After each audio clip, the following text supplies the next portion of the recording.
Okay, we'll see if this works, everybody.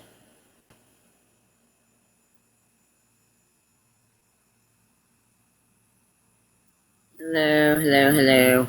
Welcome back, welcome back. I'm just going to go ahead and start playing this because most of this right here that I'm playing right now, we've already heard this morning. Just kind of getting a refresher of what we heard. And this will be the call on 7/18/2017 between Gypsy and Mr. Robert. And it's our first phone call. I do. Just because it used to be a lot worse, okay? People used to be like, can I get a cup of coffee? I used to give them a whole bag. Just things like that. But every once in a while they'll be like, I need this, I need that, and if I can spare it, I'll lend it to them or whatever. But I have to stop doing that because I'm like, I need to take care of myself. My dad does not give me money to take care of everything else. He gives me money to take care of me. And it just breaks your heart whenever you see someone and they don't have anything. They don't have a support system like I do. And so it breaks your heart. Right. And I have the hardest time with, standing up for myself. A lot of people worry about me that I get taken advantage of. Even in here, I don't. I don't think I do. But a lot of people that I run with and are around me say that I do.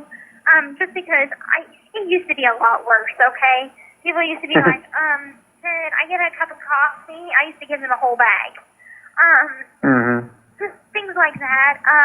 But every once in a while they'll be like, I need this, I need that, and if I can spare it, I'll lend it to them or whatever. But I have to stop doing that because I'm like, I need to take care of myself. My dad does not give me money to take care of everything else. He gives me money to take care of me.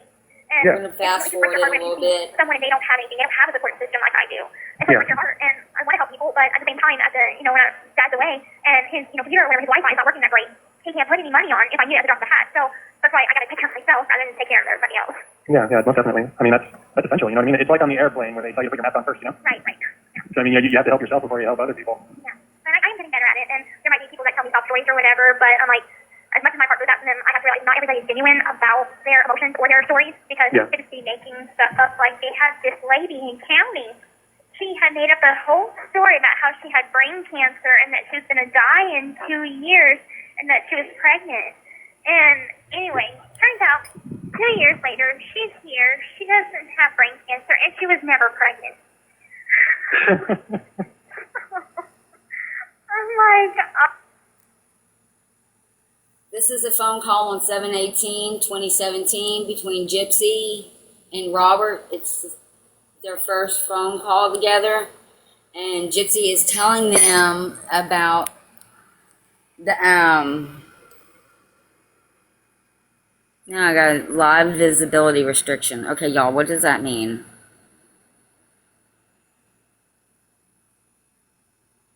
Is it because I'm on camera and I should have done the phone call? It's saying live visibility. I'm not sure what that is.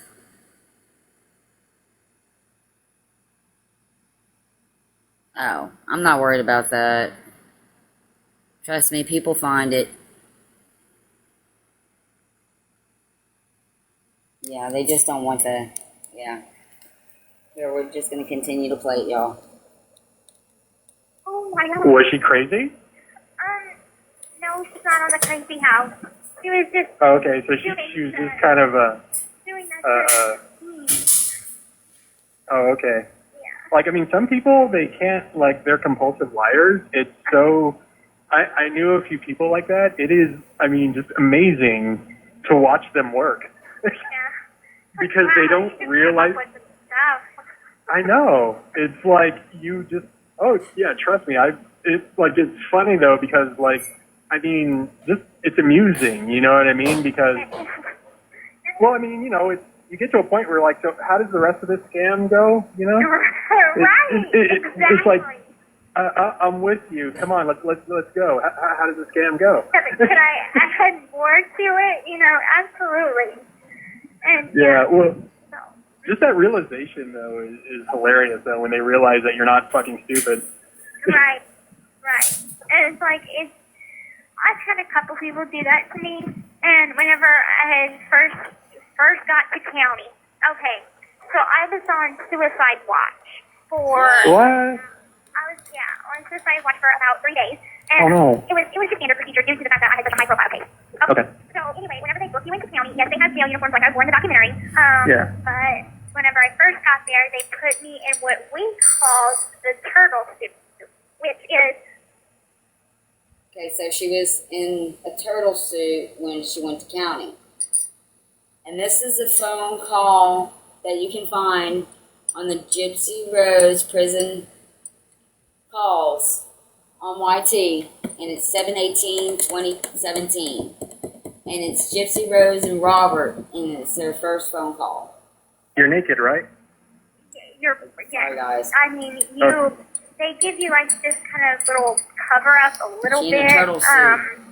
But Oh, it's like a smock, right? yes, it's a smock, and they take you up to the cell, and I had taken a shower. They put me on my smock and took me up there, and I was joking with them. I was like, "Is this my uniform?" And they're like, "For now, it is." Mm-hmm. Okay. And so they take me up to the cell, and there's 2 other women in there, and they're butt-ass naked. And I'm like, I'm butt-ass naked. So there's 3 women This is that's butt-ass 18 naked plus. in this room, and I'm like freaking out because I'm like, where the hell am I? So I'm like, I know where I'm at, but I'm like, what kind of treatment is this? Like, this doesn't make any sense. And I didn't know that it was suicide watch until after the lady had told me. Okay, I'm gonna fast forward it a little bit because And anyway, Oh, okay. when the inmate was like, "Oh, yeah, time to get raped 6 times a day," I'm like, "They rape us here?" Oh. No, and she's like, "No, they have to search our cell 50 times a day." Yeah. Oh, okay. I was thinking everything so literal. Looking for contraband. Right. And Yeah. So I mean, after I saw mental health, and I And I was want approved to y'all- get clothes. listen, I know it was going kind of fast, and I know y'all may have just caught bits and pieces of that, what she just said. But on 7/18/2017, while she's talking to Mr. Robert, the first call that she had with him, in fact, whenever they put her in the hole, they had to check someplace. Well, just now she mentioned something about feeling like she was 8, and that they would have to do that 50 times a day, and that those 50 times a day it would feel like being done that to over and over again. So that right there tells me that she didn't understand the definition of that word, because she also accused another cellmate of doing that to her, which was false. She accused Nick of doing that to her, which was false. And I'm not sure who else up to this point in 2017. But let's see what else she says. But after that, they kept me in a cell by myself for 4 months, locked Yep. down 24/7. Yep. I was like, That's why? Like, and I kept asking mental health, I don't understand. I'm not suicidal. I'm not homicidal. Why are you keeping me by myself when I'm not in danger? I don't understand this. And I was nice about it, okay? But I was getting to the point where I was cracking, because once they did put me with somebody, it was this lady that she wasn't all there, and she would play with her poop in the toilet and like smeared on walls. And Okay, stuff I'm like gonna this. fast So forward y'all because Oh my she's God. too yeah, I was ready to explicit. crack. And so What do you do? Did they tell you why? no, they never told me Oh. why. Do you want to know why? Yeah, why? Please tell me why. Okay, well, I mean, I don't know for certain, but, well, I mean, you answered your own question because of the profile of the case. Uh-huh. What happens is usually, if there's a high-profile prisoner, first, being booked in, they'll keep you in solitary because they don't want conflict. Because if it's high-profile, people will try and make a name for themselves. Oh. So they weren't worried about, like you per se, you being a problem. They were worried that if they put you in population, it's going to cause, a lot of, because that's the thing, the case was still fresh, right? Oh, yeah. Absolutely. Okay, so that's why, you know what I mean? Because if these people are seeing it on the news and all of a sudden you show up, you know, Yeah, like and they're then gonna I try had it. girls that had seen me on the news, and they were waiting for me to get to county. And Really? it's not like when I did finally get day room privileges, because they kept me on a 4-month solitary. And then after that 4 months, I got day room privileges to come out in the day room, but I still couldn't have my own towel, which is weird because I can have my spork in my cell. So it was just weird. Huh. And so once I got day room privileges, I got to come out and meet everybody. And everybody's like, we've been waiting for you to come out. And, you know, they seem nice, a lot nicer than in the Wisconsin jail where they'd seen me on the news too, and they were telling me I was going to burn in hell.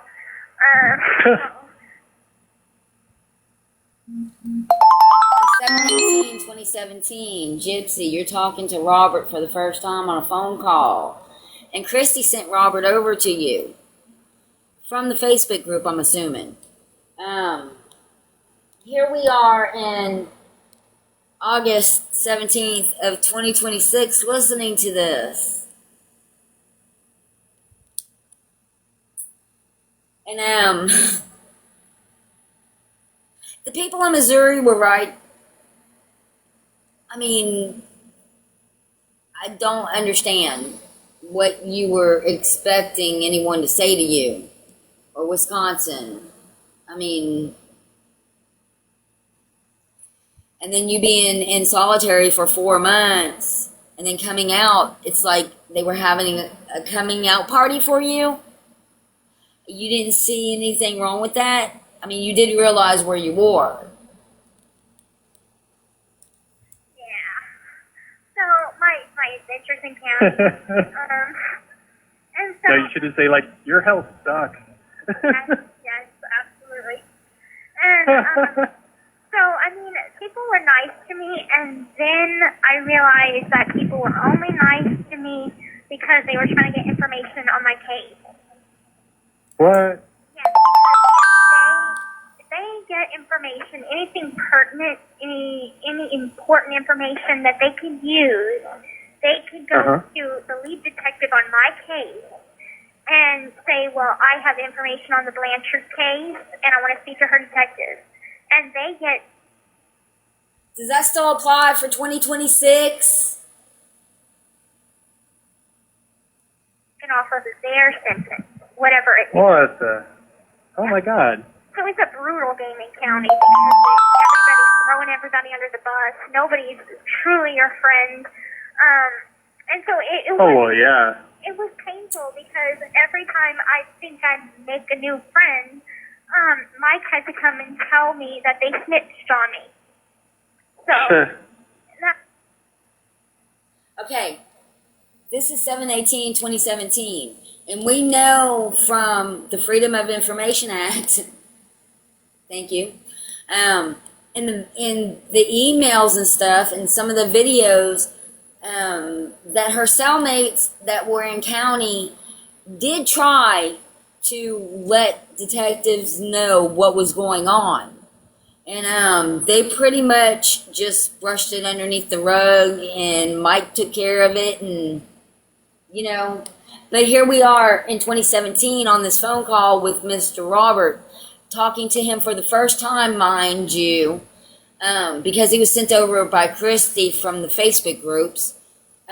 She's telling him about that. So let's see what else she has to say. it was heartbreaking. And then I mean, poor Mike, he was like, don't talk to any of the girls, they're not your friends. And he tried to tell me, but I'm that kind of person. I make my mistake, and then I learn from it. If you tell me, don't touch the fire, I'm still going to touch the fire. But after I get my hand burned, I know not to touch the fire. And I understand why you told me not to touch the fire.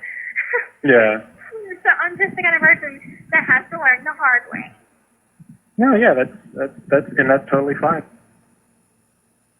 I don't even have the words. So, I mean, hey, I just really hope, though. I mean, you're such a sweetheart, by the way. no, thank you. Mom said that you're a sweetheart, too. She's like, oh, you're so sweet. Oh, well, I don't. Sorry, I'm really weird with compliments. I don't know how to take them, so I just giggle and act like an idiot. I am the same freaking way. Like, on the phone, I'm like petrified talking on the phone with like new people because I'm saying the stupidest stuff that whenever I get off the phone, I'm like, why did I say that? I did. And then you obsess about it. Yes. I'm just like, don't anything too awkward right now, so I'm like, I'm doing really, really good. Well, what I wanted to follow that also with is that, I mean, like I said, you're such a sweetheart. Just don't let that face harden you, No, I mean, I know people are taking advantage of you, but I mean, that's just, that's their crap, and they have to live with that, and it shouldn't never, it shouldn't affect, because you have such a big heart, I just have to kind of protect it sometimes. Oh, I know, and I mean, well, it makes sense though, because I mean, I don't want to judge, whoever's there or anything like that, or, like, make you paranoid, but I mean, a lot of people, the majority of the people who go to prison are usually drug addicts. Yeah. I mean, like a high percentage, you know what I mean? Oh, yeah. So, I mean, they've got their schmoozing skills, at 100% all the time. Yeah. You know what I mean? Yeah, so, that's a good point. And I totally get it. And I'm like, they're experts at this kind of stuff, and this is the kind of stuff they do on the outside. So and if they don't get it from me, they're going to get it from somebody else by doing the same tactics. So, yeah, exactly. You know what I mean? Yeah.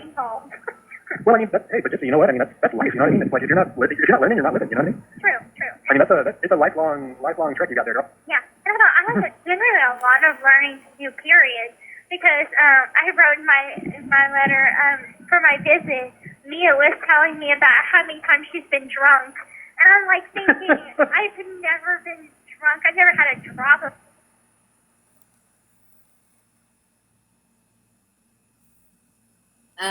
In 2017, Mia was not 21. Alcohol in my life, and my 16-year-old sister's getting wasted. I'm just like, oh my god, I haven't done anything in my life. Oh, don't worry. I'm sure your coming home party will be a rager. Oh yeah. I have no doubt. I talked to Mom about it, and I guess she has a friend that has like a fancy house or something, and so it's probably gonna be a block party. And nice. So it'll be good, and I think the only person that won't be invited is my Aunt Darla, and that's because she's not really supportive of me, and why is that? Why is your Aunt Darla not supportive of you? She's seen the documentary, and I passed messages to her. She was honest. She was supportive in the beginning. Like, Bobby had made shirts, and they were some blue shirts, and they had little pictures of me or whatever. And she was wearing it in the beginning. And to meet my attorney, and because my cousin Tiffany, Bobby, my grandfather, they all went and met up with him in New Orleans. And they were wearing the shirts, and they all took a picture and sent it to me. Well, fast forward to now, she doesn't want anything to do with me. So I'm like, that's weird. And my mother's ashes are with my other aunt, my Aunt Claudia. And so she's more supportive. I'm not going to say that we haven't had ruffled feathers. Because her and Christy have gotten into it a couple times just because they were like, well, you're just a stepmom and stuff like that. And I'm like, oh, man. It was about ready to go to blows. I'm like, calm down. Yeah, that's some cold. Yeah.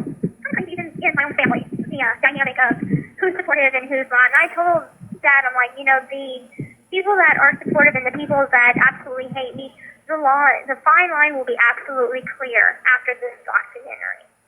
And so, I mean, it's just good to see who is there for me, to generally be there and care about me, and the ones who I can understand don't want anything to do with me.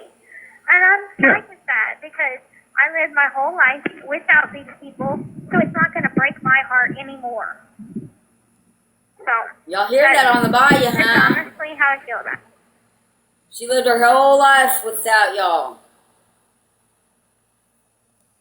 Well, I mean, and plus, I mean, you finally have the opportunity to actually look forward. Do you know what I mean? Right, right. As opposed to, yes, it's good to value other people's opinions, but I mean, they're just that, opinions. You know what I mean? Like, it's like trying to change a person. I mean, that's not your responsibility, and that's not your place. Like, you can try and help, and you can offer your assistance. But I mean, you know the saying, like, you can lead a horse to water, but you can't make it drink. Yep. Mm-hmm. It's the same thing. You know what I mean? I mean, people are gonna say things, and that's the thing too. I mean, it just shows, like, if someone is easily swayed by someone else without, actually, like, either, going to the person and saying, like, hey, I heard this really suspect shit about you, and is it true, Right. As opposed to, like, actually, like, oh, it's like, that's gospel, you know what I mean? Like, that's, oh my God, like, that's what I don't understand about people. People are just so, ooh. Well, then again, I mean, I didn't have a lot of friends growing up, so I was always on the outside looking at other people's behaviors. Yeah, I can relate. So, I mean, it's kind of like, why do people do that? I don't get it. I don't know. And it's like, even here that happens because they have had women come up to me and think they know something about my case and they kind of confirm it with me. Like they had this woman, it took me totally off guard because here I am just talking with my friend and this woman butts into our conversation and says, oh, you're that girl from Springfield, the one who killed her mom. Oh, yeah, is it true that you had sex in her blood? And What? yeah, and I said, no. Who even told you that? Why would you think that? And, like, it just took me by surprise because I'm like, I've heard some crazy stuff about my own case that's completely not true. But this one I think is the case.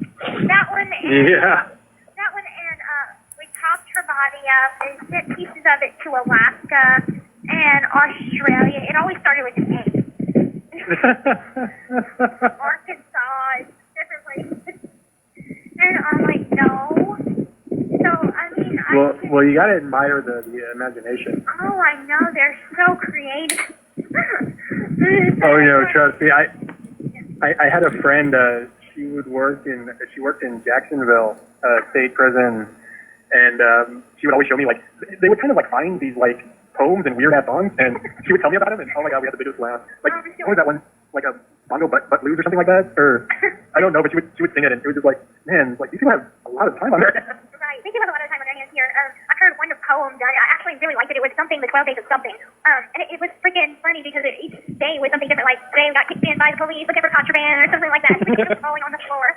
I'm not that creative per se. Me and because I'm like, things were always bad, so I do have good memories of my mother as well. And so we came up with songs, and one of them was the 12 Days of Election that I always wanted to publish whenever there was an election because it was cute. It was like, on the first day of election, my president gave to me a better Social Security. And it goes on and on and on. And over the 12th day, it's something about world peace. Yeah. Oh, Lordy. Yeah. But I always wanted to sing that. I don't have it written down no more, so I'm going to have to write down so I remember it. So whenever I get out, perhaps I can publish it after I publish the book. Maybe I'll be more well known that way. So. Well, did you, in my letter though, what do you think about getting in touch with Michelle? She just sent me an email that I got today. I'm going to have to give her a call because did Mom tell you that they're wanting to do a mini-series on Hulu? What? No.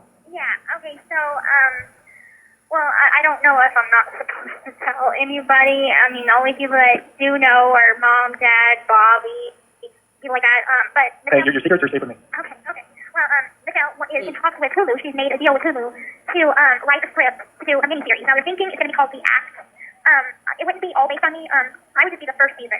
And then... looking back at all this and hearing this phone call now from 7/18/2017, and you can find this phone call on the Gypsy Rose prison calls on YT. And this is Gypsy Rose talking to Robert for the first time. And they're talking about the act. I thought we were always under the assumption that she didn't have anything to do with it. So from what I'm hearing, Christy was trying to get that started. And Christy was talking to Mr. Robert on a regular basis. I mean, and all the rest of the men. So how many men were you talking to for Gypsy?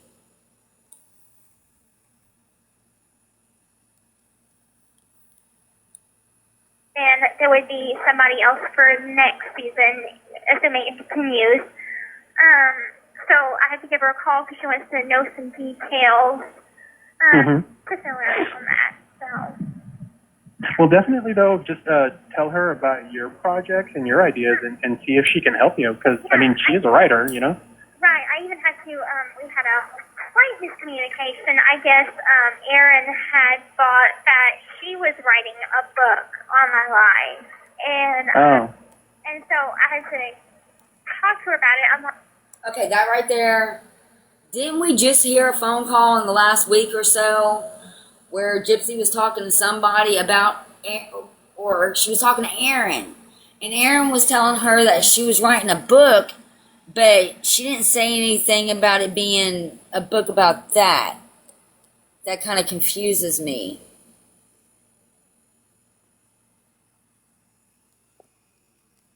I'm not sure who this is. Kay. Hello.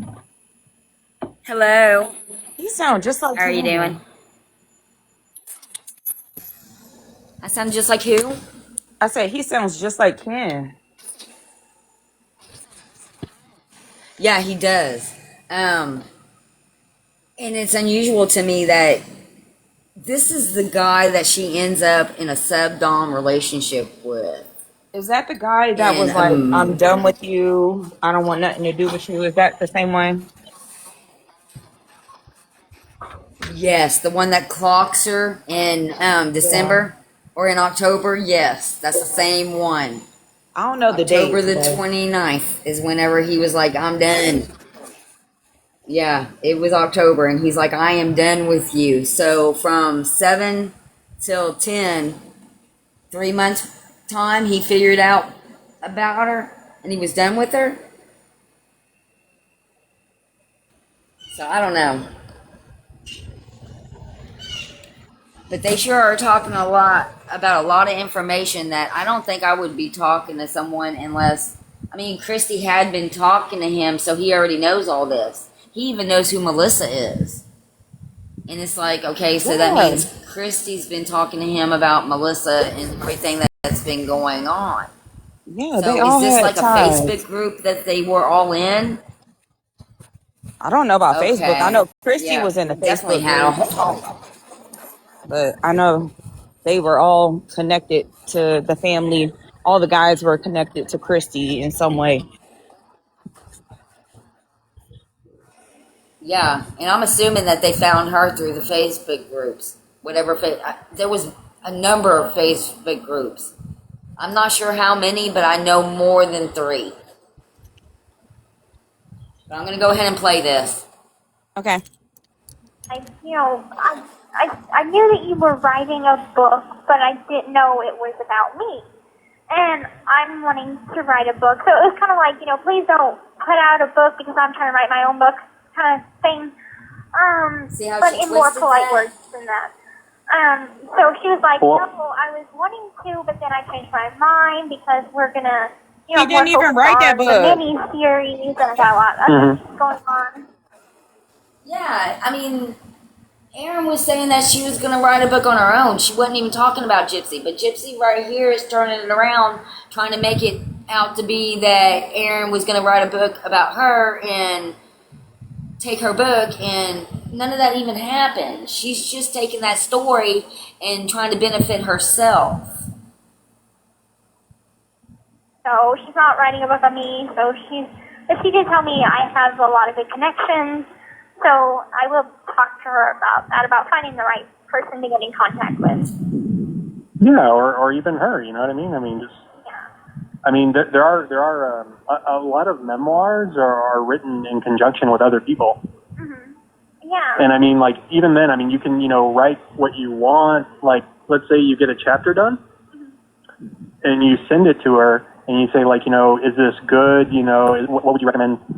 I mean, first thing though, I mean, and you could probably like sketch this out if you want to. I mean, just make connections in your mind. Like, just try and reflect, and just say, like, where do you want to begin? You know what I mean? Like, at what point do you want to? And you also, like, in that article I showed you, it's like, you kind of have to grab the audience right away. Right. So just try and imagine, like, even you don't have to start at the beginning. You can start at the middle, and then come come back, kind of in a half circle. You know what I mean? Right. But it would be good though. Well, go ahead. I know that I'm not. I don't want to do my whole life because I still have a lot of life to live, so it's not necessarily a whole autobiography. Yeah, memoir. Yeah. So one day I probably want to continue and tell more about my life after prison. Does anybody know if this guy was a writer? Because it sounds like he's giving her a lot of tips. Everything. Yeah. So as for right now, I need to kind of figure out what time frame do I want to put out there right now. And probably what the time frame is. I want to give a little bit of backstory on my mother, and because she's my mother, so that's where I came from. So I want to give a little backstory of how I got into the world and who got into the world. So I definitely would do something with that. And, Well, you know what would work really well though? huh. Well, if you just start from the here and now, and then recollect from there. Yeah, that is a good idea too. Yeah. We're just kicking it around. Yeah, it's a good idea though, because I have a lot of time on my hands, and when I'm not in school, I can work on the book, but I need to have this set idea before I start typing or anything. Well, hey, start just jot down ideas. That's all you can do, and then take notes. Right, I like to journal a lot, so Yeah. it kind of helps me remember. I couldn't journal on my family because I couldn't talk that much about my case or anything, but I want to do something that it might look back on the things that I've been through, but also look forward. Yeah, of course. So yeah, it's a project that's going to take some time, but I got nothing but nice to push on. Well, if you think about it, it's only what, okay, you have 7 years left, so let's see, you'll be 32. 6.5? Shit, that's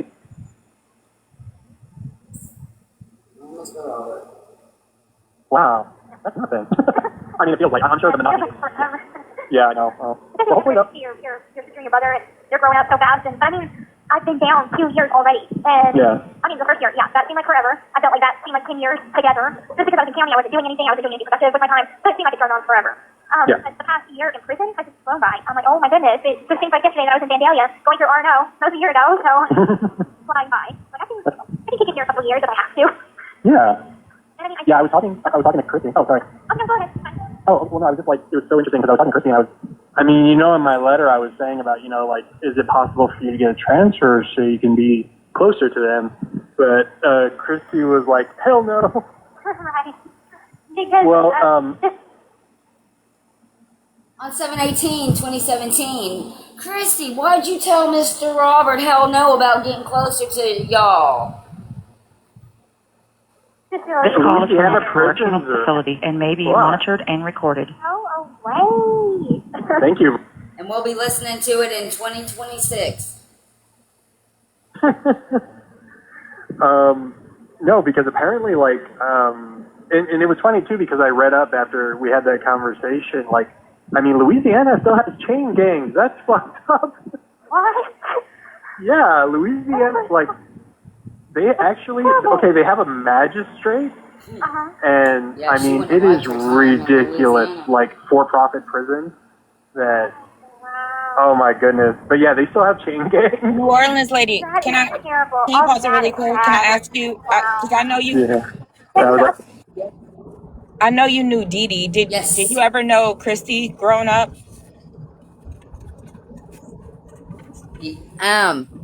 I moved to the Bayou in 2000. I was 25. So yes, when I moved to the Bayou, I did meet Christy and Rod also through my husband at the time. They were all friends. They all knew each other. What? Girl, why you never told us this? I think that's in the book, ain't it? Like that they were friends and that's how they got close together. I think so. Yeah. Yeah. Oh, hey, Renee. Hey. Yeah, Wait, hey Renee. I didn't know that you met you're them, talking though. about Yeah, because didn't Christy and Dee Dee work together Yeah. at one point? Yeah. No, I was asking if yeah, they worked at Lady.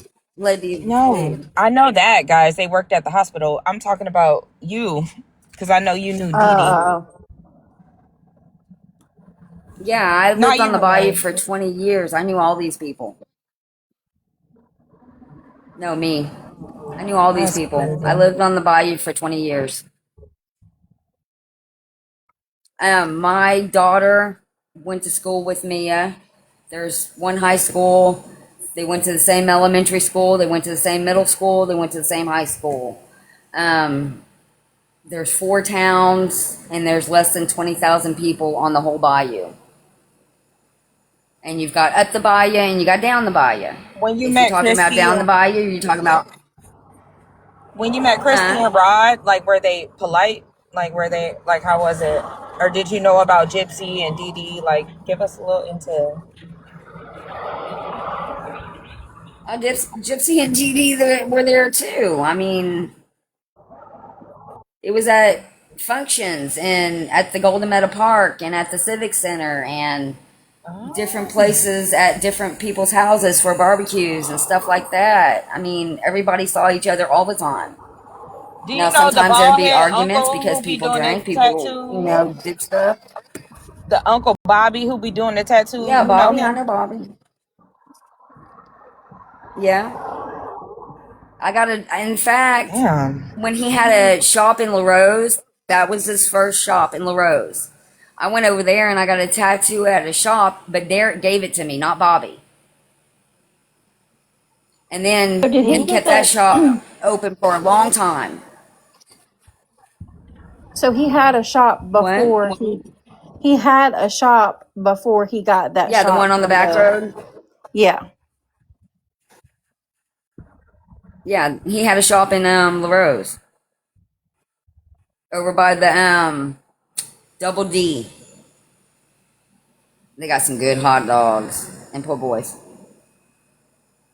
And I'm probably saying that wrong, but it's a restaurant. I don't remember the exact name of it. I always called it the Double D. So he had like a shop or was in a shop before he got the unalivened money for his shop that he has now. Yeah, he already had a shop. It was a building that was already there, and he just rented it. So I don't think he owned it at that time, but he had rented it and converted it into a real nice tattoo shop. And him and Derek and a couple other people, tattooed out of there and pierced out of there and partied out of there, and it was a cool little hangout. And then, some kind of way he came into all this money and bought this land on the back road and built his house and his shop on the back road. And now I know how he came into the money. But back then I didn't know.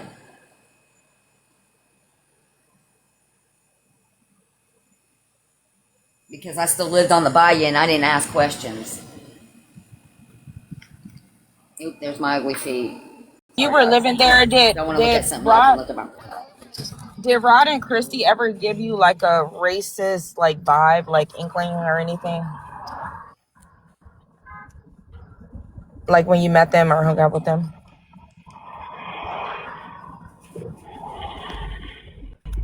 Can I plead the fifth? Oh yeah. Is that Yeah, of enough course. information No, for no, you, Key? yeah, you can. I was just wondering because we was talking about that No, earlier.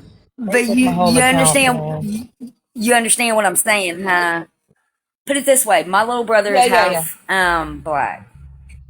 When my stepdad, my dad came down to the bayou, people seen him, and then the next day they're asking me, "Well, we didn't know you were mixed." Mind you, I've got blonde hair and brown eyes.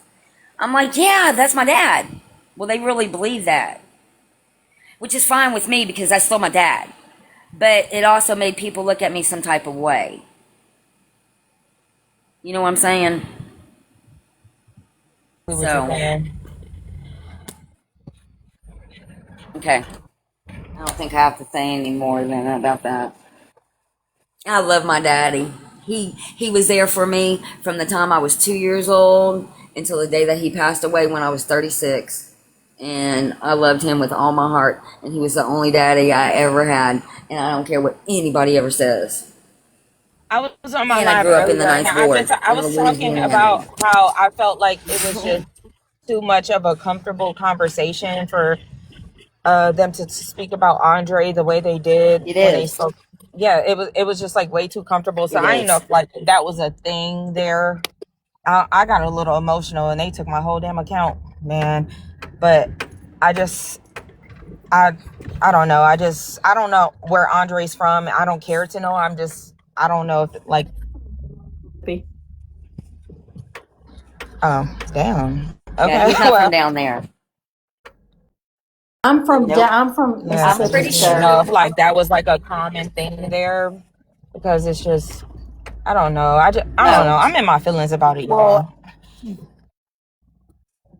The race thing, like I'm in my feelings about like how yeah, I don't comfortable blame Gypsy you. and Ryan I don't blame you. were just talking about him. Nobody like did nothing to them. Andre ain't never bat a fly at them, but it was perfectly okay Nope. for them to just speak about him that way. It's just crazy. And yes, Ryan, if they had a Yeah, lot of I'm disgusting sorry. conversations, but I'm just like that shit bothers me, man. Yeah, it Sorry. bothers me too because the best thing that ever happened in that family is Andre for Mia, and she's gonna have a good life, and she's gonna go very far because he seems like a good man that's got a good head on his shoulders, that's gonna be able to be a good leader for his family, and she'll be able to be proud of him because he's gonna do what a good man's supposed to do, and not what she had to watch her dad do. So I congratulate her on her choice because he's a leader, and that's what every woman needs in their life. It's just sometimes you don't find that. But she did, so she'll have a happy ending. Praise God. And hopefully stay Exactly. far away from all this mess. Exactly. And look, I'm not trying to say anything bad about people in the South because I'm from the South, but there is some people that are just like they're just born that way because that's how their parents raised them to be nasty and disgusting. So I feel like that's why it just comes off Gypsy's tongue because of the way, Christy talks and stuff. So she just goes along with it because Yeah. she's trying to be cool and it ain't. Yep. And I don't know how many phone calls we've heard between Christy and Gypsy talking about Andre and Mia, but I pray to God that there's not a phone call out there where Christy's talking any type of way about Andre.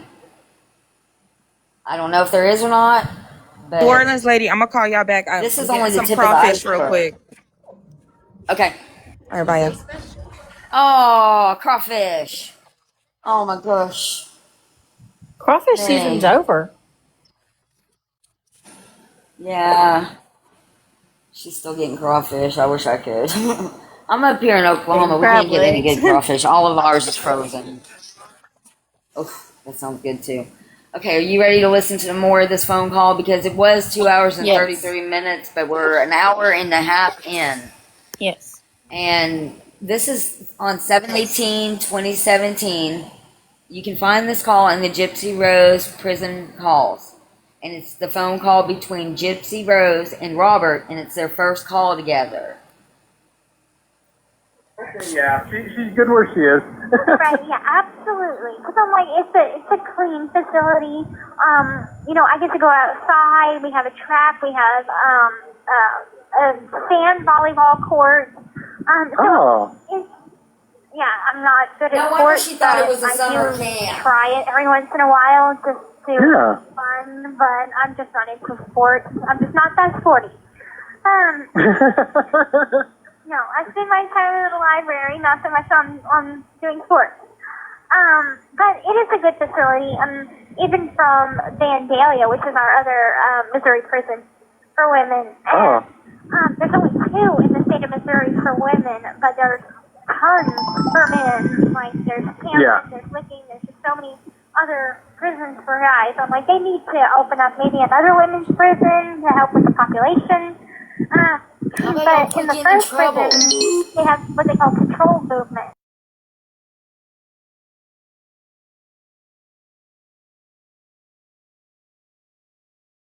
you need to get to before our movement closes again, and then you have to wait for another 30 minutes to pass by so you can move again. And What? yeah, so I was happy because Chillicothe is free movement. We can go anywhere, anytime we want, as long as the yard is open and we have the clearance. We're like, okay, yeah, yard's open, go do what you want.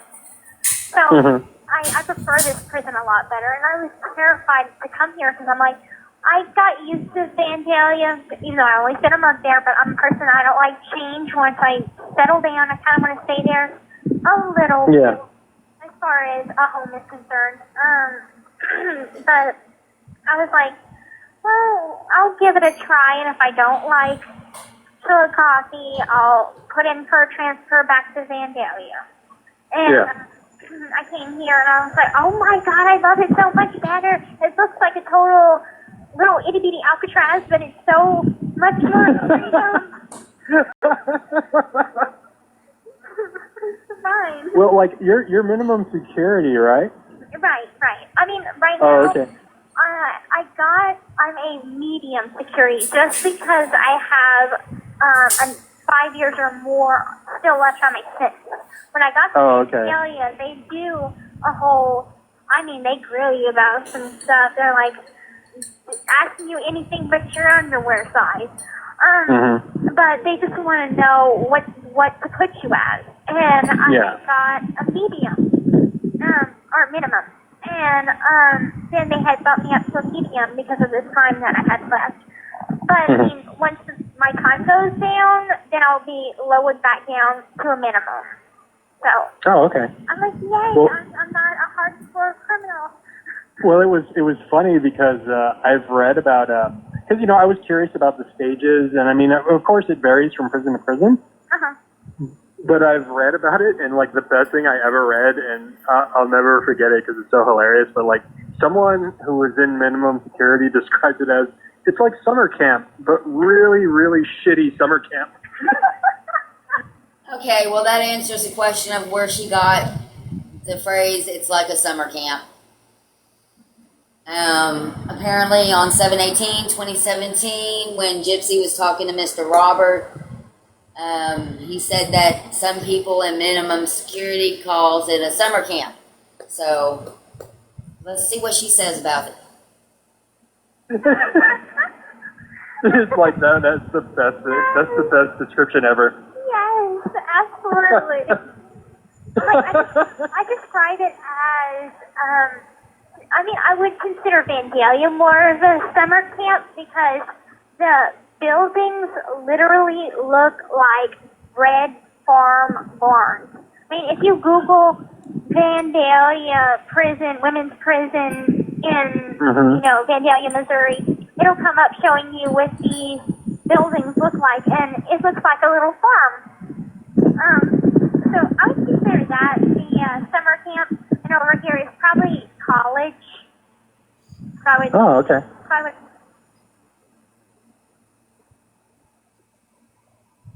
She's in college, y'all. College, maybe this would be like an all-girls, all-women's college.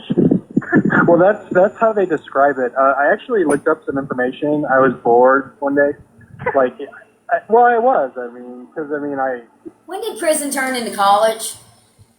I mean, I understand the whole thing about getting an education and everything, but I thought whenever they got in trouble, they were supposed to be serving time and learning a lesson and not repeating the same mistakes. Instead, they're going to college. I was looking on how to write to you, and then of course, the information, vortex. You know what I mean? You go from one to the next to the next to the next. You're like, wow, I spent my whole day looking at prison information. But no, it's fascinating because there's actually video online of the old Chillicothe facility, and they tore that down. I talk about it all the time, but I had a new one. Apparently, the old one had a swimming pool, but I'm not really sure if it's correct. I'm like, really? No, it did. Yeah, it did. Well, the new one, and they describe it as campus style, the one that you're in. But it was so funny because when the facility first opened, before they transferred everybody, they had tours for the citizenry of Chillicothe. And I was like, yeah, it's like, oh, hey, honey, it's Sunday. Let's go tour this prison. Well, I think they still have tours, but I think really? Yeah, I think they have had them, but I'm not sure if they're for citizens or for people wanting to work in the prison to be correctional. Volunteers? Oh, okay. So I'm not sure if it's Give one or you the a other. But then, tour of at a course, I've seen prison. it on my phone. I'm like, hello, little people. And they do have. I know at some prisons they take like the juveniles over there to tour the prison to teach them about, you know, what's going to happen if they continue on the same path. Now, I don't know about anybody else. I don't know if other people can just go and ask for a tour. I don't think so. No. Yeah, I would assume not. That doesn't seem feasible. That just anybody can walk in and say, I want to tour the prison. Or that they would give the general public a tour of the prison. So what she probably seen was people coming in, either new guards or maybe that program where they were bringing teenagers in. Oh, you can? Oh, hey, Fancy. Okay. Fancy's saying you can go and tour the prisons. I have to find out about that. We got McAllister prison over here. It's a pretty hardcore prison.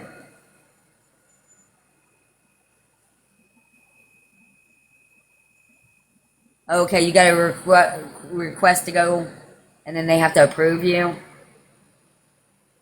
But not in Ohio.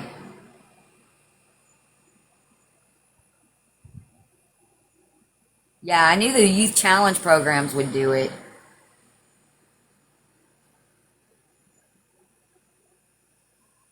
Well, clean that pool. Get it clean so you can jump in there.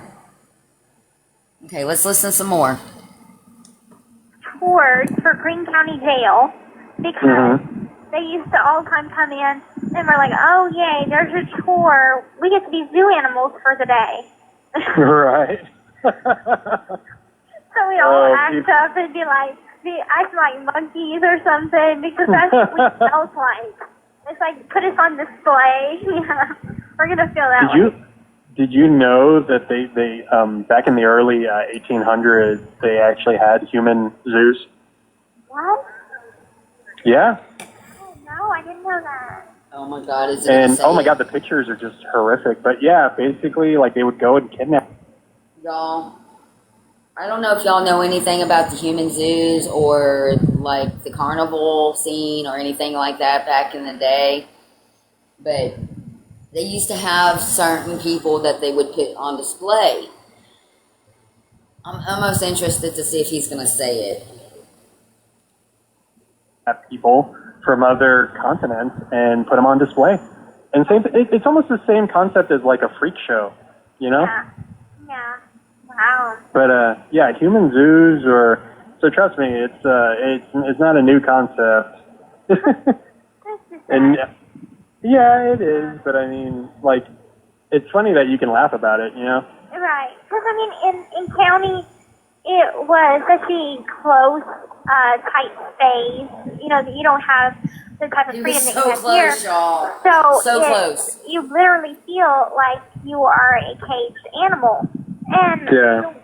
I mean, I've met some officers that are very nice, that are just really kind-hearted people that just are doing their job and want to make a difference, and I respect them for that. Now, the majority of them that I have met in my 2 years, oh my God, like I used to be respectful of cops. Now I see the bad side of them, and I have no respect for people like that because they take pleasure in taking their power and abusing it, and it's sad because these are people too. Just because you're on the right side of the law and we're on the wrong side of the law.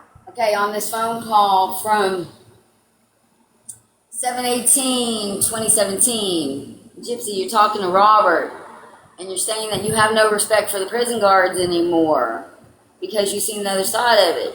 You do realize why you're there, right? Doesn't make us any less human. Exactly. If you would make one mistake, guess where you find yourself? You're going to be wearing khakis, and you're going to be behind bars too. So, you know, what you did was not a mistake. You planned it, you found somebody to carry it out, and you took action on it. That was not a mistake. It's like that. So. Well, it's so funny too because a lot of people they don't see how thin that line is. You know what I mean? Mhm. Like a lot of people. I mean, it's like think about it. Like you fuck up once, just once, just once. You know, and then your life is just changed forever. And I mean,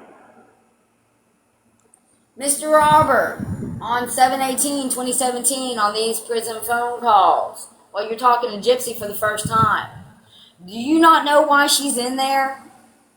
Because y'all are acting like she did a speeding ticket, or maybe stole an outfit from a store, or made some prank phone calls to school, or something like that. I mean, you do realize what she did to her mama, right? oh, I wish I could send you that book. Damn, that book was so interesting. It's this book that I found at this shop, and I just love the title. It just said, "You are going to prison." That's the title of the book, and basically it was written as a manual of what to expect when it's like that you've seen the lights flashing, and basically like preparing you for everything. But it just like what was interesting, the best description I read in that book was saying it's like being in prison is like being on another planet. Yes. And I was like, holy crap. I wish I could send it to you, but I mean, there's that weird, like Amazon, I can only send you new stuff, which sucks. Yeah. But I can maybe look for it in the library because they do have a couple of books like that. Kind of like how prison got started and different books like that. So I was just looking at, I'm like, wow, they have prison books in prison. Seems a little weird. well, this one though, but I mean, I don't think they would have this one though, just because like it basically shows how corrupt it is. Oh, okay, yeah, they would not have that. Yeah, because I mean, like people would, I mean, hell, you could bribe yourself out of any kind of charge, really. I mean, I wanted to so bad, but I was like, I can't do anything to get me out of this one. But I mean, for minor crimes, yeah, it works. Oh yeah. I've heard. They said she wanted to bribe her way out of this one, but she couldn't. But it works in minor crimes. Many stories that they've bribed different guards and they have slipped out of jail or whatever. They had this one incident that happened in Greene County, and it was more of a sexual assault, if you want to even call it that, incident that had happened where a guard had got a blowjob from one of the inmates, and she had extorted him for cigarettes and money and stuff. And anyway, they ended up getting found out. He had to have his wife bail him out. Oh. Imagine that. Whoever that prison guard is, I'm sorry if you're listening to this, and if his wife is still with him and she's listening to this, I'm sorry that you're having to go through this again, but Gypsy Rose has a big mouth, and she's telling everybody y'all's business. Well, needless to say, he got fired, and that inmate was labeled not so nice things for the rest of her time. Well, why did she? I mean, she obviously took advantage, and I mean, it's good on her, man. I think the other inmates are probably jealous, Oh, yeah. They're like, damn, that was my opportunity. I mean, hell, it's like, shit, free cigarette, free whatever, you know what I mean? Right. I mean, Right. yeah. That is... Isn't that? Does anybody else see a red flag right there? Because me personally, him saying that is encouraging her to do bad. Makes you want to just ask that guy, it's like, was it worth it? Right, yeah. I don't Oh, think Lord. it's president because I think he lost his marriage over that. But Exactly. I mean, Yeah. he went down legendary style in that jail. Shit. Yeah, I don't know. He's lucky he didn't get his ass in a sling, though. true. Because they take that very, very seriously. Like, well, I mean, but that's the thing. See, it's hard to gauge because every facility is different. Yeah. You know, it's like, I mean, here in Texas, oh my God, don't even fucking try it. I mean, they'll say you Mr. committed Robert in suicide Texas. by shooting yourself in the back of the head twice, and Hey. and like, well, I'm just saying, it's like, our counties are really like, I mean, we have mostly where I live, it's Williamson and Travis you don't fuck around in Travis. Like, yeah, they don't. Well, I mean, I don't know if you're ever going to be often, but He uses Yeah. a lot I'm of a country filler traveler, so I mean, there's no place that is like off the map for me when I get out. So. definitely awesome. Yeah, I know. Well, I know though that like once you're out, like when you get out on parole, you're going to be. I mean, I'm assuming you're going to be in Louisiana, right? Yeah, I'm hoping to mom and dad until Okay. It's not your I mama. get enough money and figure out where I want to live. I know I don't want to live far from them. Yeah. So just kind of figure out where I want to make roots and settle down. Yeah, definitely. But yeah, I'll still have, I think, probably about a year, maybe 2 years left on parole. Yeah. So, I mean, if I want to travel somewhere or go somewhere, I'll have a probation and parole officer, and I just have to ask for permission for almost everything, but it's fine. Well, I don't think. Oh, yeah. No, trust me. I've had friends who are on parole, and it is a pain in the ass. Because, well, I mean, you actually have to act like. I don't know if it's different. See, that's the thing too. Like, because like it was so funny. Christy told me today that the money that because I was curious. I mean, I hope this isn't sensitive for you. I mean, please tell me if if it gets too kind of I don't want to offend you, but It's fine. I'm a very understanding person. okay. Well, I asked Christy today. I said I was just curious. Like, did Nick steal that money, or did both of you, kind of collectively take it? And then and then Christy said that he said that you took it, and it's like, and you get to keep it after. Y'all heard that, huh? Christy said that she took it and that she gets to keep it after she gets out. Okay, in order for her to take that money, she would have had to go back in that room. And she said that she never entered back in that room. You get out, and I go, what? It was, I can tell you exactly what that situation was. My father was sending my mother money for child support. Yeah, the child support, yeah. To take care of me. Even after I turned 18, which I didn't even know how old I was, so beside the point. Yeah. My mother was taking out money and putting it in a pouch, like a little bank pouch. And Yeah. anyway, she had put quite a bit in there. And then whenever she had just bought a new vehicle. And I love this kind of vehicle because it's so freaking adorable. It was a Nissan Cube. The Cube. Love Yeah. it. I love how the little disco lights at the bottom is so awesome. Disco lot? Isn't there somewhere where she talks about that car and how she didn't like that car at all? I could have sworn she had said something like that. Does anyone know? Because I thought that was one of her arguments, that her mama, got that car so she couldn't have her wheelchair anymore. But now she loves it. It's really? Yeah, they have like some disco lights on the floorboard. It's cool. And Nice.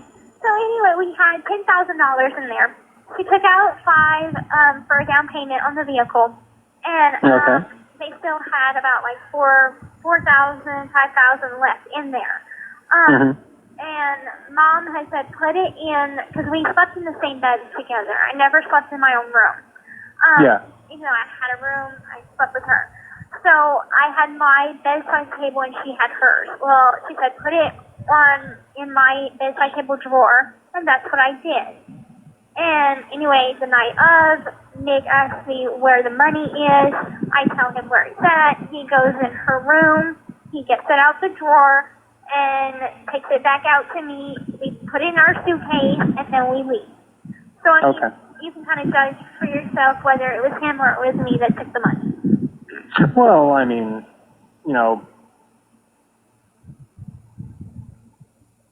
Who took the money? Can anybody answer that? Because just because y'all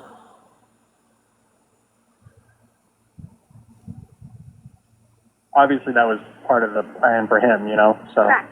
Yeah. Because he broached the subject, so Yeah. it was him. Well, I was just curious though, like, and then when your mom told me that you get to keep it, I go, man, things work different in Missouri. Because no, in Texas, they have no qualms about. I'm dead serious. Like they'll, you know, if you have a large sum of money, they have no qualms about taking it. If you have a nice vehicle, they have no qualms about taking it from you. That's terrible. Oh my. Yeah. Oh. Well, So I was like, that's awesome. yeah, because I was like, you know, that was my money. I mean, once he gave it to her for me, that is my money. And so I was like, you know, I had to ask my attorney a bunch of times, like, I don't know how this works. Well, I get, because my mother passed down a family heirloom. It was, my mother lived some time in her childhood in Brazil. Because Okay. my grandfather worked for the Brazilian. Has anybody heard that before? That Dee Dee lived in Brazil?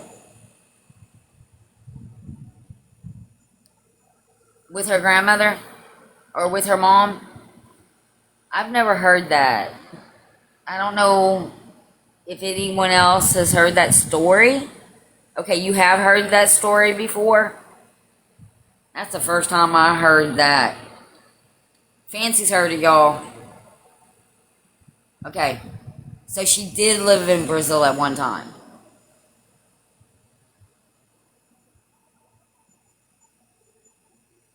It must have been when Mr. Claude was working down there. Government in oil research whenever she was little. Okay. Oh wow. Oh, you did? I haven't looked. Fancy, I'm sorry. Hey, so I'm sorry about that. I'm bad about looking out. no, it's okay. So yes, I have pictures of them in Brazil. Dee Dee looks to be somewhere between like 5 and 8. Yeah, but Okay. yeah, they did live in Brazil. I talked to Claudia and Dorla about it. They're the ones who told me, and they sent me the pictures back in the day Yeah. of them living in Brazil. Aw. And she's just a tiny little thing. Dee Dee is. I mean, she's not tiny, obviously, but I didn't even she's know just about that. yeah, they did. They did live in Brazil for a little while. Like Said it's she was while it was little. while Claude was still working on the boats and everything. Yeah. So That yep, makes I heard sense. That makes sense. I know other people that went down there too Yeah, I've put other around that same I've time. put the pictures out before, but maybe I'll do it again now that it's been brought up, you know, and I can show everybody that part is true. So, Yeah, you can pull this call. I mean, I don't know what else she's gonna say about it, but I'm gonna go ahead and continue playing Yeah. it. You ready? yep. Let's go. Each child, my mother was the youngest of 6, got to have their own jewel. And she had a smoky topaz. And Oh wow. she got it made into a ring. And my grandmother also had one where she had my grandmother's one. And so my grandmother passed it to my mom, who passed it down to me. And so obviously I did not want to leave it behind. So I took it with me. And so I was like, I don't even care about the money. I don't care about the computer. I care about the ring. Because that means that's sentimental to me. So that's what means the most to me. Well, wait. Was it? I mean, was it processed? I don't know. I mean, it was. I mean, it was on you, right? Yeah. I mean, it was in my suitcase. Oh, okay. So So- your suitcase was still at Nick's, though, right? Yeah. Yeah. Oh, So my Did backpack. they take it? Yeah, I mean, they took all that for evidence. So they took all of our stuff that was, at his house into evidence. Okay. Okay. So I'm like, I don't know if I would get it back. And then I asked Mike about it, and he's like, yeah, it is yours. And then once it's no longer evidence, once Nick has his trial, it'll be over, and you can release that stuff to your dad. And I was like, okay, good. Yeah. Yeah. I think that's how it works. Although with evidence, though, I think there's I don't know for certain. You might want to ask Mike next time you talk to him. But I think there's a certain amount of time, though, after the trial that it has to remain in case, like, let's say there's a mishap or some new evidence comes to light, Right.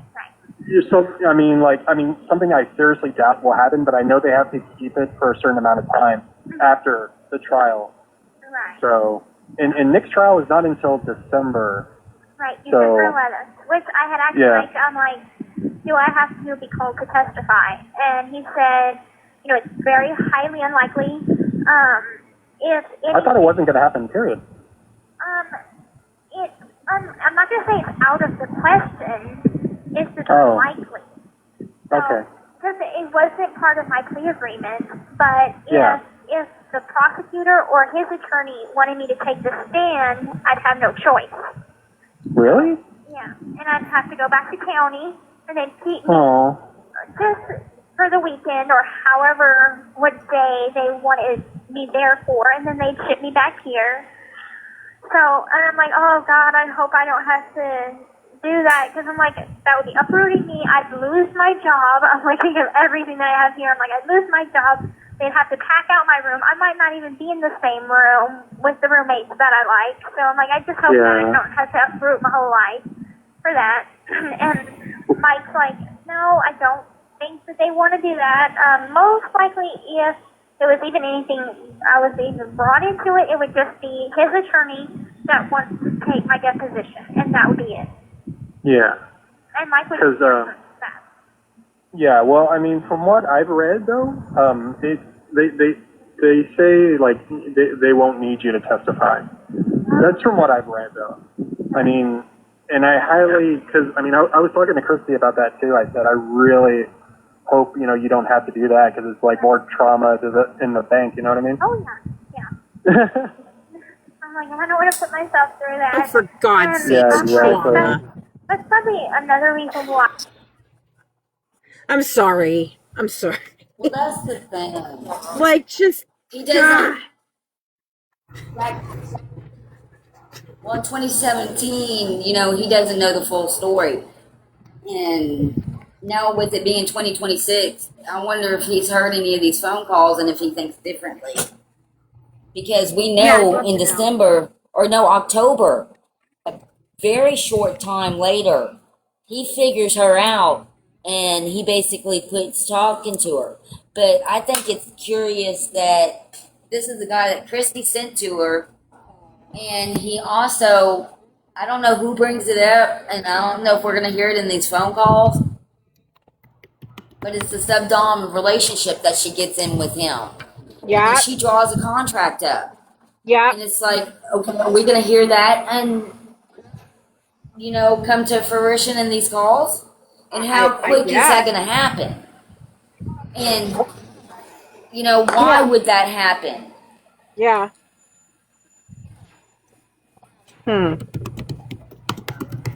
Yeah, I mean, obviously, Hey, Lenny. it wasn't Nick who introduced her to that shit. You know what I mean? Like, that's a her thing. Is this the Robert guy? Yeah. Well, yeah. Okay. Yes. This is the Robert guy. This is the first phone call that they spoke. And that's what Mac was This telling is me. The first- 7/18/2017. So Mac was telling me, because she's much further along than I am, because I'm listening to them in order of call. So it's going to take me forever to get through them, which is fine because I'm doing it for a totally different reason than everyone else. Yeah. I need it all for the documentary, so it's okay. But she has told me that if you listen to all the first phone calls with each person, that those are the most telling phone calls that you get. Like, because she goes over it again with each person. Who is the guy? The one that was handling her social media, and That's Brian. where did he come from? I think he That's was Brian. a plant for Christy. Brian came from okay, so what you're going to understand eventually is all these men come from the Facebook groups. That's where they come from. That's Brian Golden. That's the one who she told Ryan that if he wouldn't let her take me out after she got out of prison, that Brian could do it for her. Yeah. Found that call today. That's a good one. Because, he seemed to have been, into everything. He was.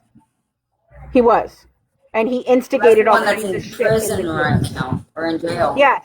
Mm-hmm. Yeah, the one that's on trial right now. Oh, he's on trial. Ooh. Uh-huh. Yeah. I knew he got arrested. Ooh. Mm-hmm. Okay. No, I that Brian, he just seems so seedy, and he just seems like he was placed there for a reason. I don't know what that reason is. Yeah. But he's just gross. All these people are gross. Isn't there anybody with substance? I feel bad. Okay, I will say this in a way.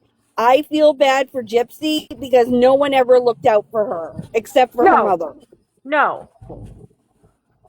Why I didn't report it? Heart 74, I didn't know about it till this morning. I didn't know that there was an attempt that she wanted to unalive me in 2022. I didn't know. I did try to report the other one, and they told me it wasn't a phone call, right? This is on a phone call? Yes. She says she wants to. Yes. Wow. Yes. What one's that? Where do I find it? It's all over the place this morning. It's from 2022. No, he's not. She's talking to Ryan, and she says that she wants to do some things to me that's gonna ruin my life when she gets out. And then he picks up on it and knows exactly what she's saying, and he says, well, how? And she says, well, I can't tell you that on a phone call. And he's like, baby, you're not doing that. You're not going to go back to prison. He's not concerned that she's threatening anyone. It's just his concern that we're not going to go back to prison, which I'd like to point out. There's no we're in this, Ryan. She was the one serving, not you. But I mean, you might go on your own accord at this point, but there's that. So then she says to him, he tells her, no, you're not going to do anything to that woman like that because you're not going back to prison. And she goes, well, Brian. And he's like, oh, I love that I told you no, and you went right to Brian. She's like, yeah, bitch boy, come over here and do some things for me. I put it out today, Lynn. Okay. I put it out. You know what? They're all crazy. Even Rachel trying it, because I heard the one where Rachel was trying to tell, Gypsy that Christy was riding her coattails, and it was yeah. And she was right about that. Y'all, we only got. Sorry.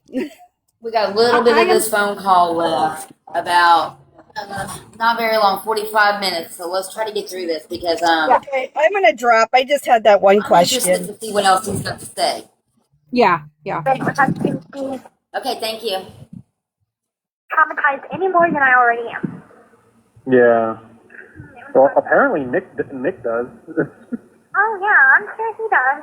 But I mean, me and Mike are like, why don't you just plead guilty, get it over with?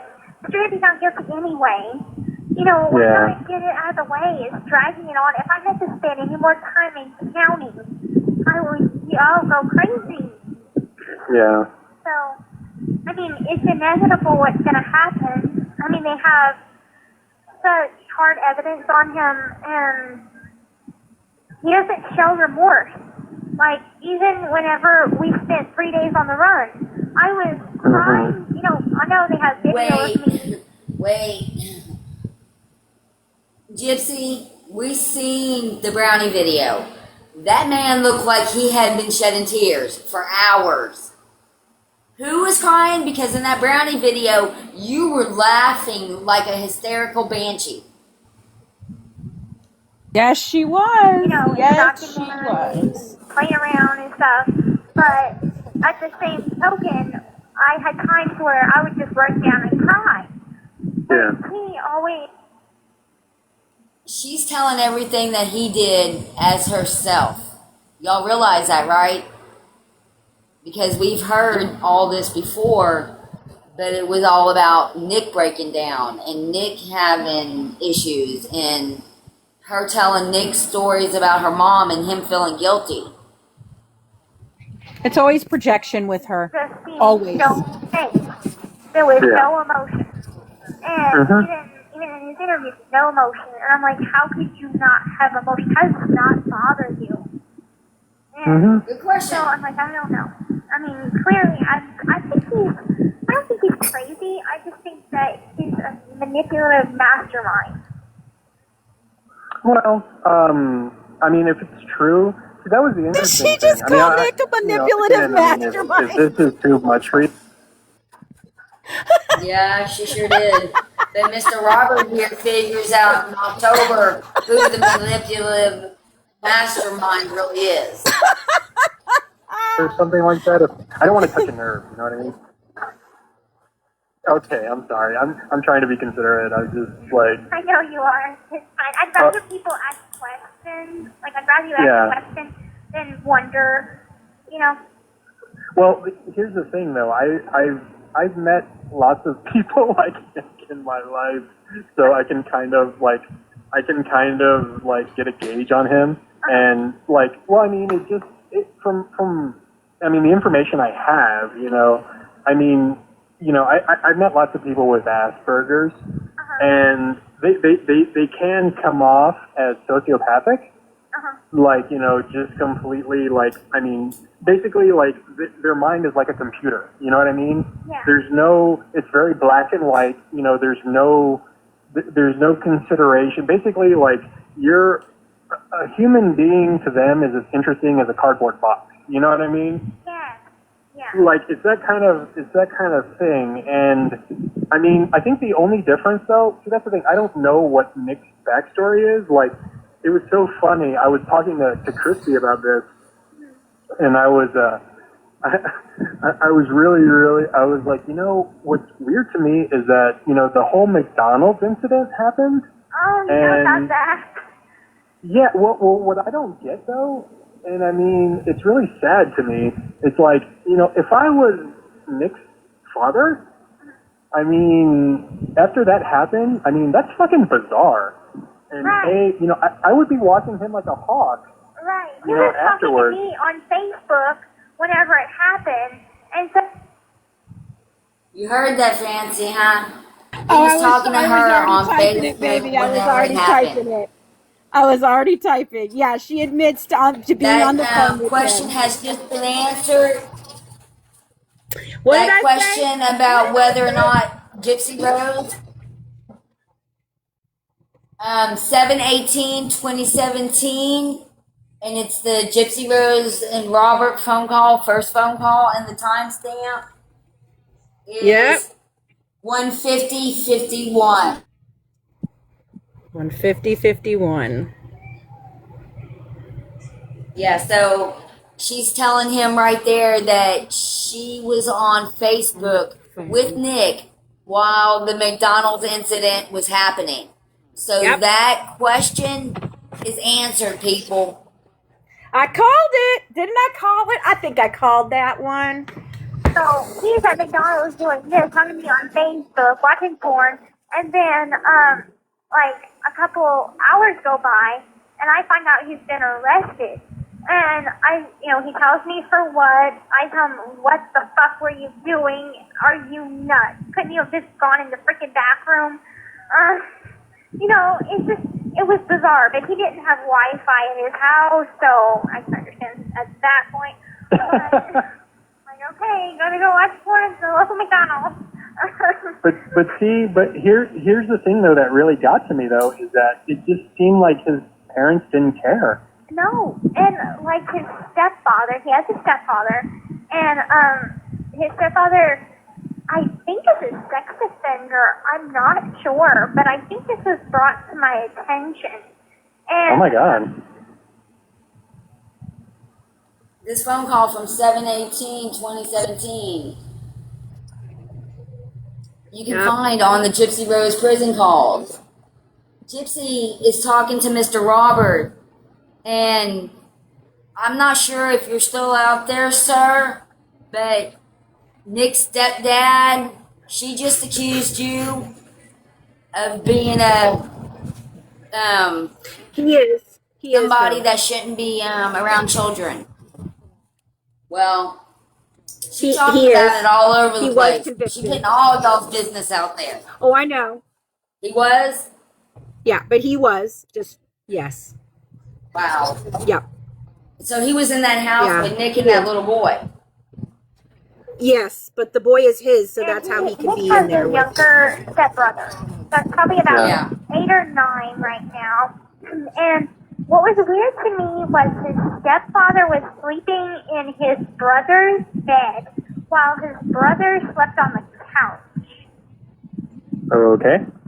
And I mean, his brother had this, those little kind of vehicle-looking beds. It looks like a car or a truck. Yeah. Okay.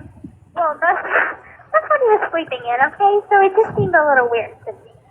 And his mom seemed kind of just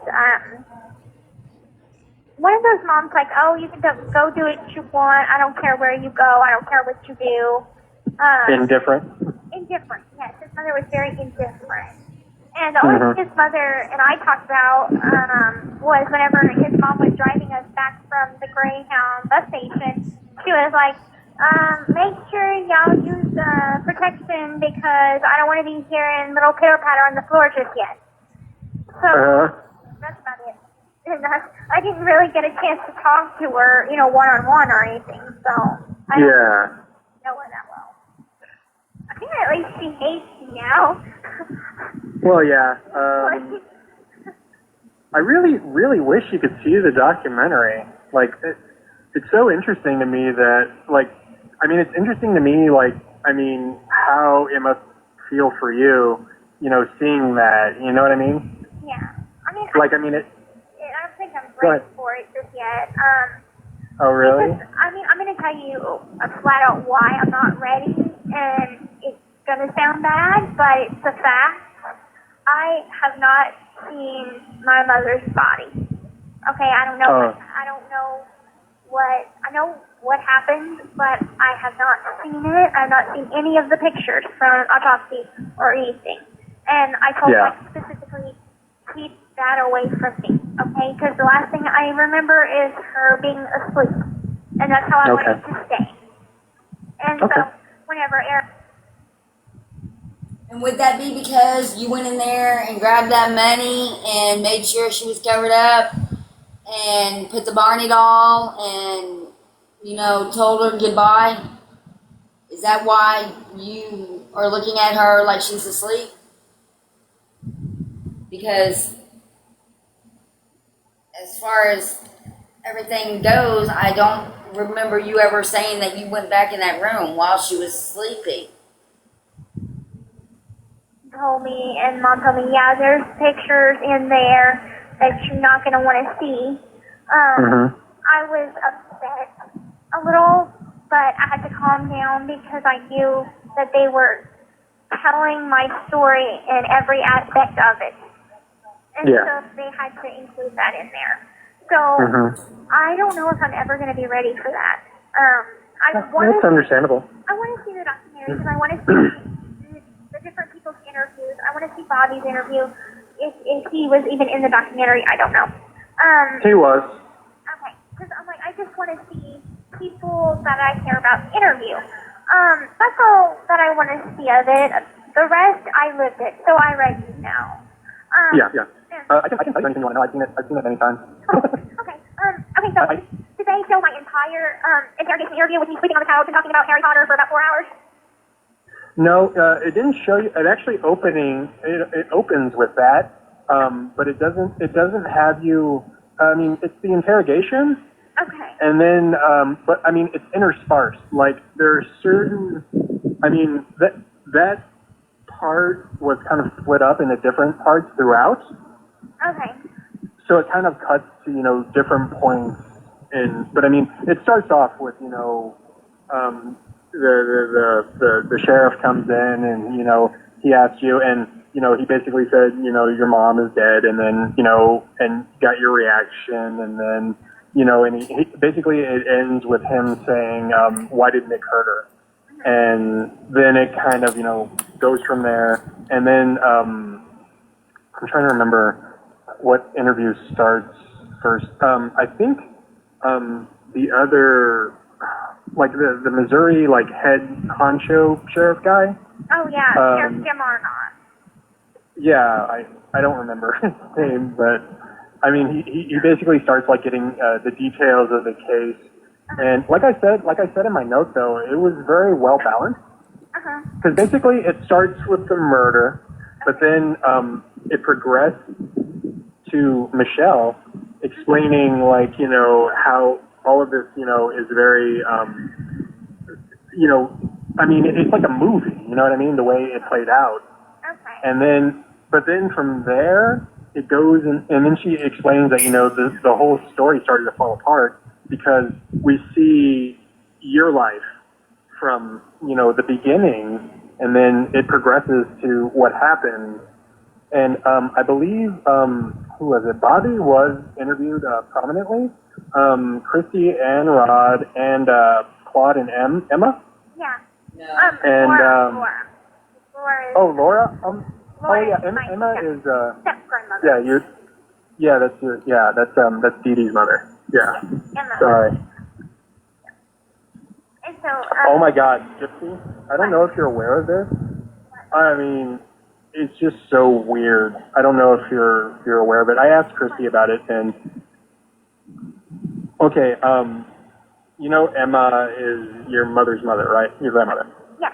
And then Dee Dee. Well, okay, I found. I mean, I was just looking at interesting stuff and like kind of seeing what's out there, but there was a weird coincidence. Do you know about this? No. Tell me Okay. first. Okay, I'm sorry. Okay, I'm trying to remember though the exact date. Your mother was murdered on January. No, what was it? June 9th. Oh yeah, June 9th. Guess. I want y'all to be aware, there's that number again. On 7/18/2017. In this phone call between Gypsy Rose Blanchard and Mr. Robert, she's talking to him for the first time. And he says, what happened to your mother was January. And she goes, no, June 9th. And then he goes, oh yeah, June 9th. June 9th. June 9th, as we've always all said. When Emma died. June 9th. Yep. You knew. And she knew that. Oh, okay. I was like, whenever it happened, and Nick was like, we were talking or something, and I was like, today my grandmother had passed away, like, so many years ago or whatever. So it was kind of bizarre. And, Yeah. okay, so I don't even remember if I talked about it in the documentary. So there's there's more that happened than what was in the documentary for my interview. Okay. So, Wait a minute. Hold on. Yeah, no, whatever. But Did she just say What? there's more that happened? Yeah. Yeah. Then in the documentary. Than in the Let me know. documentary than what she told Rewind it people. a little bit. No, I got that. I just want to make sure that's what she said. There's more that I didn't include in the documentary. Yeah, I know. We know, Gypsy. We know. I backed it up just a how little much bit. about it, but the whole picking out it wasn't when are we gonna do this. It was I had bought him a Greyhound ticket to come to Springfield because we had this plan that I was gonna get pregnant and I was gonna tell my mom that he was the father and that way. Okay, that answers that question on why she really got the Greyhound ticket for Nick and a return ticket only for him because she thought he was coming.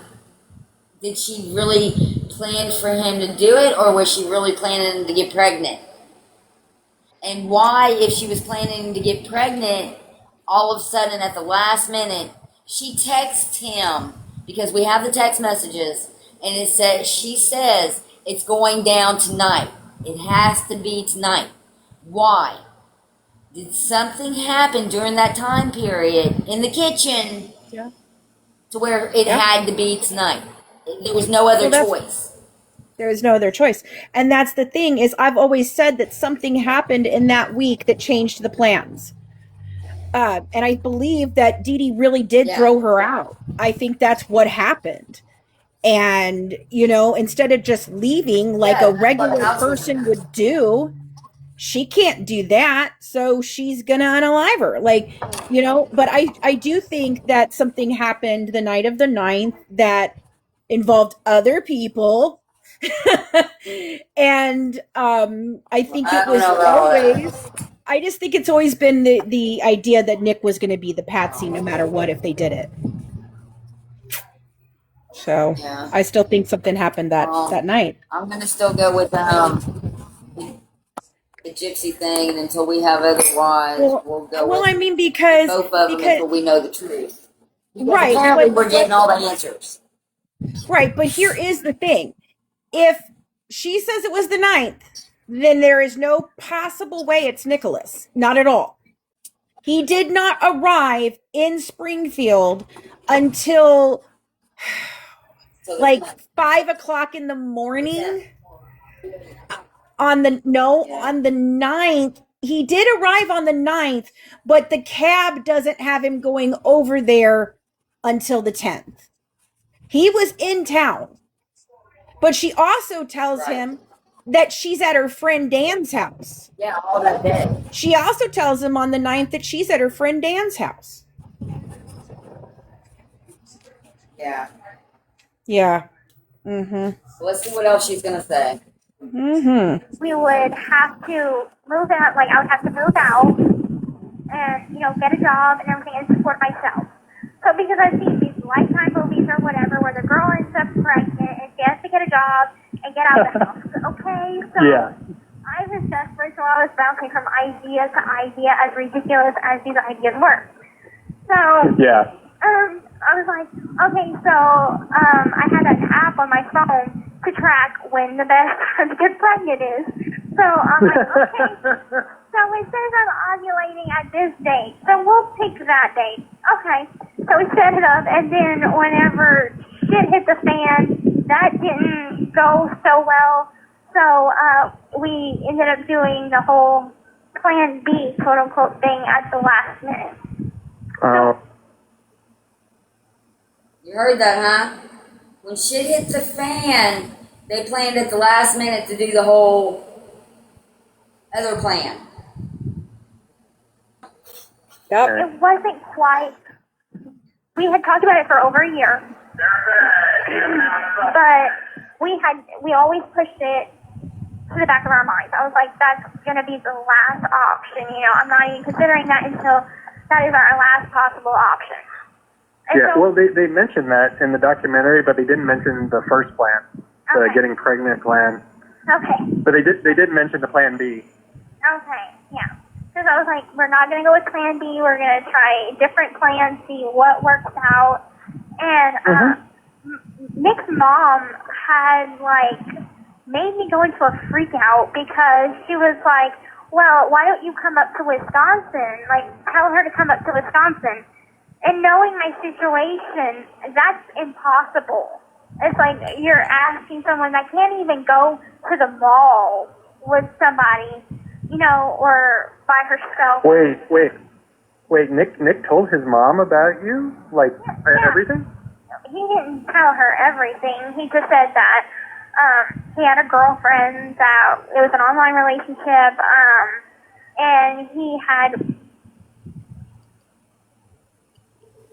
So Nick gave her a way out, and we knew that already. But I had never. Maybe I overlooked hearing that Nick's mom told No, Nick I've to tell never Gypsy heard to come that up to before. Just right Wisconsin. now. No, I never heard I never that have before. either. So she No. and Robert caught on to it. He's like, wait, what? So Yeah. Nick gave her a way out, Mm-hmm. and she didn't take it. She wanted to go She the other wanted- route. Right. And we've always said that he told did. his mom about coming to visit me. I want to say in March. Yeah, it was March of 2015. And so she let him come. She was kind of the overprotective type in a way, as far as don't go anywhere that I don't know where you're going.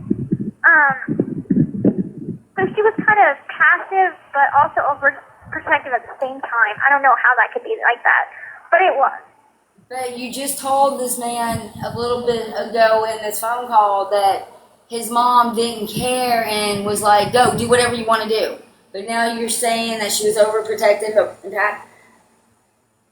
Can't have it both ways. Oh no, I understand exactly. My mother's the same way. So yeah, he mentioned me to her, and she knew that he had came to visit me, and that I had paid for his way. And so she was like, whenever he was talking about coming to do our baby plan, of course he didn't tell her about the baby plan. He just said, I want to go visit her again. So she's like, no, I don't think that's a good idea. She should come to Wisconsin to visit you. And I freak out. I'm like, how am I going to get to Wisconsin, Nick? Honestly, like, I can't leave without my wheelchair. I can't go anywhere by myself. So how am I going to, Mama won't even let me go across the street. How am I supposed to go, a couple states over? But yet, she walked out of her house in the middle of the night and went and seen a 35-year-old man in the hospital. She got a neighbor from down the street. She walked to this person's house. She knocked on their door. She asked them, can you give me a ride to the hospital? And went and seen Dan. But she can't go to Wisconsin to get away from her mom. Instead, she has to take alternative actions. And, excuse me, Missouri, are y'all listening to these phone calls? Is anybody hearing this? Because she's admitting right here it's all about a baby and all about a man. I'm not hearing nothing about no kind of medical abuse anywhere. There's no talk about the wheelchair. There's no talk about the feeding tube. There's no talk about any of that. What were y'all talking about in these Facebook groups? What kind of Facebook groups were these? And I know a person that has some of the messages that were in these Facebook groups. I have And tons some of of them. the transactions are, Yeah. yeah, I know. Well, then that's two people that have them. Yeah. So y'all need to start going through these Facebook groups and pulling these people out and seeing what these conversations consisted of. Because Yeah. this man knows all about Melissa. He knows all about Christy. He knows all about Bobby. He knows all about Gypsy. And this is the first time he talked to her on 7/18/2017. And you can find this phone call on the Gypsy Rose prison calls on YT. Please go over there and give these people a like, because they're doing the Lord's work. And let's listen to see what else he's got to say. Yeah. So I was freaking out. He was freaking out. And we were like, well, the baby plan has been busted. So how about you just don't tell your mom and come and we're going to do plan B and that's it. And then you can take me back up to Wisconsin with you and it'll all be over and it'll all be okay. So, and plan B. Boom. Yeah. Yeah. But if we look at those text messages, we can tell in those text messages who wanted to go through with plan B. Only her. I'm like, now I'm mad because I'm like, why didn't you just be an adult about it and be like, okay, you're too scared to go to the police and get your stuff out of that situation. I will take you out of that situation. I'll call the police for you. I will freaking take you. You just told, oh my goodness, you just told this man Robert on 7/18/2017, 30 seconds ago, that he asked you to come to Wisconsin. That Nick's mom told him to ask you to come to Wisconsin. How is that any different than him taking you to the police? To Wisconsin without telling your mom, and I'll tell your mom off if she comes wondering where you are. You know what's funny? Yeah. What? Oh no, it's just I was thinking the exact same thing. I'm serious. Well, no, I was just like, like, and I told your mom that too. I was like, what I don't understand is why Nick couldn't just reach out and be like, hey, my name's Nick. I'm Gypsy's boyfriend, and I'm really concerned about her situation. And like, I mean, if it's coming from a stranger out of nowhere, that would kind of give me pause. Yeah. Yeah. Yeah. And that's the thing too. And that's what I didn't really understand. This guy sounds why so he freaking couldn't intelligent. Really, he could have gone up to Springfield. He could have just, Hold on. just like, spirited you away in the night, because it's not like your mom. Right. Okay, what were you saying? I'm sorry. I said, this What guy were you sounds saying? halfway intelligent. And it's just unbelievable to me that he's just like, yeah, okay, that makes sense. That makes sense. Like, it just...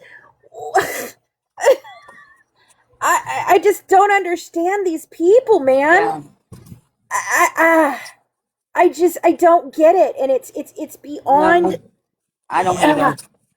And there, here he is. He's like, well, Nick could have just taken you and da-da-da-da-da in the middle of the night. And she's like, yeah, he could have just taken me in the middle of the night. Bullshit! You told him there was no way that would work. Exactly. That's not what she said in the text messages. But he doesn't know about the text messages at this time. Let me go ahead and play this. I was concerned about one thing, and it has stopped me. Well, it didn't exactly stop me from running like the first time, but once my mom told me about it the second time, I didn't want to run away the second time because I was afraid. So you know how I had the feeding tube. Yeah. This is a total lie, by the way. I had plans for the first time I ran away to take it out myself.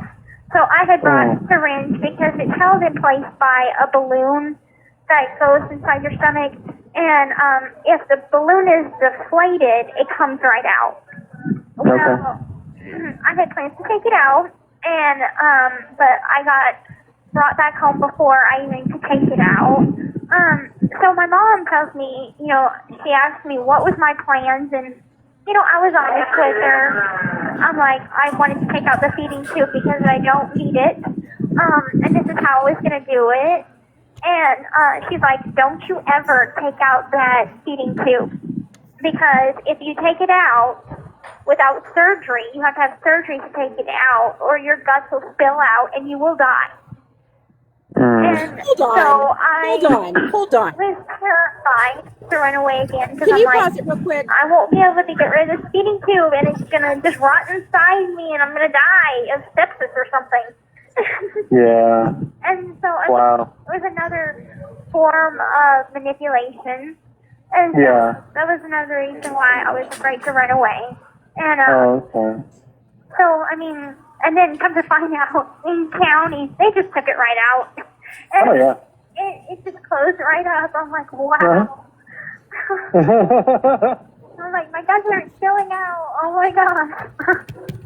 You know what's the human body is so amazing. In the book, they explain that the book I sent you, like there's some great parts to that human anatomy. Oh, there's another book that you would really, really like. It's The Illustrated Body. If you're interested in that, I don't know if you are.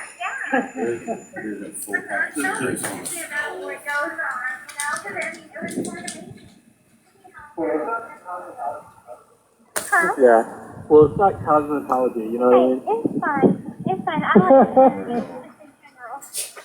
Awesome, that's great. But you know what? I mean, it was so interesting when I was watching, the documentary. I was like, I really wanted to like talk to your sense of curiosity because that's what I was. It's so funny because like it was like, I don't even know, but I really don't want her to like not keep learning, like in jail. I mean, for some reason that was a real concern of mine, and I got in touch with Christy and everything, and I just wanted to see if you were able to get that station. And then I wrote you a letter, and I mean, it's good that you're learning. Yeah, I'm happy about it. And even though sometimes, like today, I was so not into class today, like my mind was not there, but we have sheets to do, like turning our sheets on Tuesday mornings at 5 a.m. And I went to breakfast, and I watched a little bit of TV, so I was tired, and I was like, my brain is not working today, I'll work tonight, but for some reason, I'm just not into politics, and so learning about economics and just things like that, I'm like, I could just fall asleep on it. Because I like history, but I like European history. So I like things like Queen Elizabeth, King Henry VIII, things like that.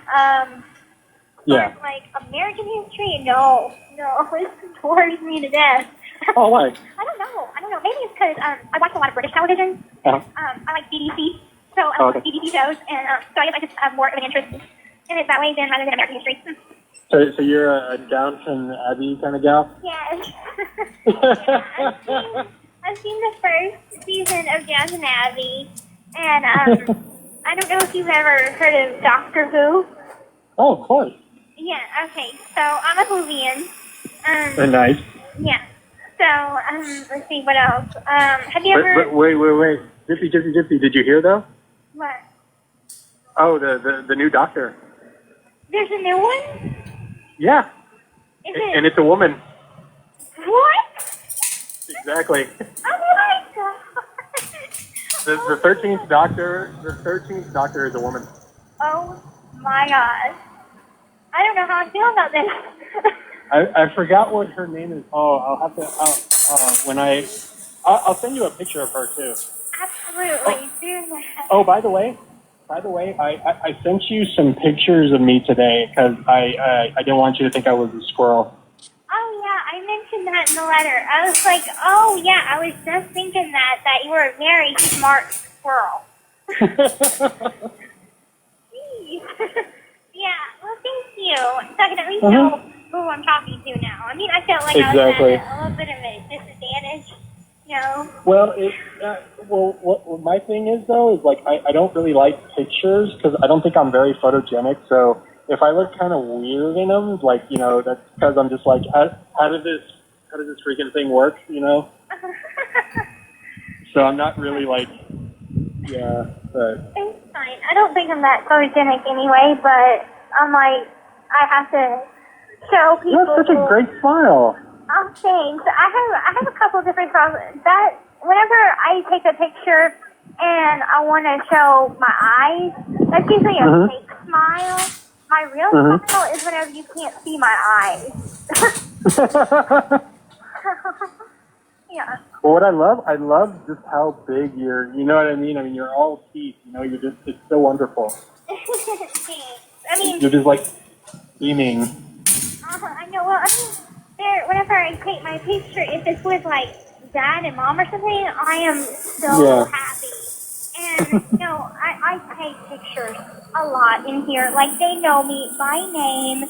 The man that goes in front of me is always like, I'm gonna print everybody else's butt Blanchard. Oh. I'll order 5 picture tickets. Then once I get them in, and I'm like, I really like these, so I order 12 more. And then once I'm done with those, I order 5 more. Oh. And There's nothing wrong with being sentimental. Yeah, and it's like I always want to send a picture of me out to friends and stuff. I have probably about only one picture that I've actually, besides my visiting pictures, only one that I have taken of like a not selfie, but of my. Yeah. So, like, I cannot keep pictures to save my life because I'm always sending them out. Well, I mean, it's it's reassuring. Oh. Can I call you back? Because I do not have 1 minute left. I have over 500 minutes. So it's just saying that to call back. So, Yeah, definitely. Give me 1 second. Okay. The caller has hung up. Hello, this is a free call from an offender at the Chillicothe Correctional Center. This call is from a correctional facility and may be monitored. I think I'm going to go ahead and end it on that. My husband is home now, so. No, you can stay on there. It's all right. Well, we've only got. No, hang out with your people. It's all good. And recorded. To accept this free call, press 1. To refuse this, thank you for using Securus. You may start the conversation now. Hey. Hi. Becca. Hey. Becca. What? Sorry about I'm trying to those. call my roommate because they're doing laundry right now. They're doing laundry pickup. I'm like, get my laundry. Thank you for trying to find a roommate. No, Hey, I do you cannot. need to? I don't want to. I mean, I'm really in. Oh, sorry. Found her. Becca, pick up my laundry for me, please. All right, try. Okay, I'm back. I was trying to pick up my laundry for me. Aw. Because I was like, I know I don't have like 1 minute left. I had put on 500 minutes yesterday, and it did the same thing while I was talking to Mom. Apparently, Yeah. do you need to Hey. know? Hey, it's it's a good conversation when you lose track of the time. Right. Yeah. Well, I'm really enjoying our conversation. I know. I'm surprised I'm doing so well talking on the phone. Oh, you get nervous too? I do. Very, very bad. I mean, it's bad. But I'm like, Oh. I do very good talking to people in person, but they get me on the phone and I stutter. I say random stuff and I'm just nervous. And that's why my roommate was like, why don't you just say you're nervous on the phone and it'll kind of break the ice a little bit better. That way, if you do say something stupid, they know that you're awkward on the phone. Well, I mean, that's the thing too. I mean, it's a matter of trust. You know what I mean? Like, I mean, if you do say something stupid, it's like, okay, it's not the end of the world. You know what I mean? It's like, I mean, even if you can say something stupid and the other person can laugh at it or be like, are you okay? Or what, space chickens. It's like, what? I mean, I don't know. Yeah, but that is a good point. So, Yeah. Okay, so I had lost my train of thought whenever it had said that. But, so which one is your favorite doctor? Oh, you had to ask me that. Okay. This is their first phone. I mean, it would be a toss-up between Dr. Chris and Dr. David. Okay. Because I mean, I wish Christopher hadn't just done one series. And I even read interviews where he was like, I regret not sticking around more because I mean, the revival was so successful, and he wished he would have stuck around. Yeah. But I mean, Tenet knocked it out of the park in my opinion. But Yeah, I mean, I definitely liked, I started getting into it watching Tenet, but I loved it whenever Matt Smith had, I love the way he did it because it's like he has ADHD and just so hyper, but he makes it so funny and so enjoyable. Well, that's the Doctor, you know what I mean? I mean, it's interesting though how the regeneration. Well, okay, I'll admit to you something though. I've only seen bits and pieces of Smith's performances. Like, I haven't, the other thing too, like, it got to a point where I was like, all right, I'm going to stop, and I need to restart, and I need to do this in order. You know what I mean? Yeah. Because I haven't seen any of Capaldi, and I've been like, man, because my computer is on fritz right now, and one of my hard drives fried, so I've been, this shit happens, you know what I mean? So, I mean, I've been thinking about just building a new one. So, I mean, but that just takes, it just takes time, because you have to save up for all the parts, and I mean, a really, really, really good computer will probably run you between about $3,000 and $5,000. Oh my god. Yeah, but I mean, it depends on what you're using it for. Let's back up a minute. Okay, so you said build a computer. Yeah, you can build them. Okay. Oh wow, I'm not that smart. I'm just not. Like. Oh, honey, you don't have to be smart. It's not basically, like, I mean, you don't even have to know programming. I mean, I'm serious. Most of the components are plug and play. Oh wow. So the only thing that you're gonna have to need, like, the only thing that you're gonna really need to, like, pay attention to is upgrading the operating system. Like, I mean, putting that on the computer. But I mean, it's you see what's funny? I mean, it's funny how people are, like, intimidated by computers, but I mean, honestly, they're stupid. They only do what you tell them to do. You know? Right. Well, I think that's pretty smart, because I'm like, the only thing. I mean, I obviously grew up in the tech generation, but I didn't really grow up with a computer. It wasn't until probably about 2009 that I got my own computer. And so, I mean, I could work computer, but for doing a lot of the main. So right there, she's saying that she got her own computer in 2009, y'all.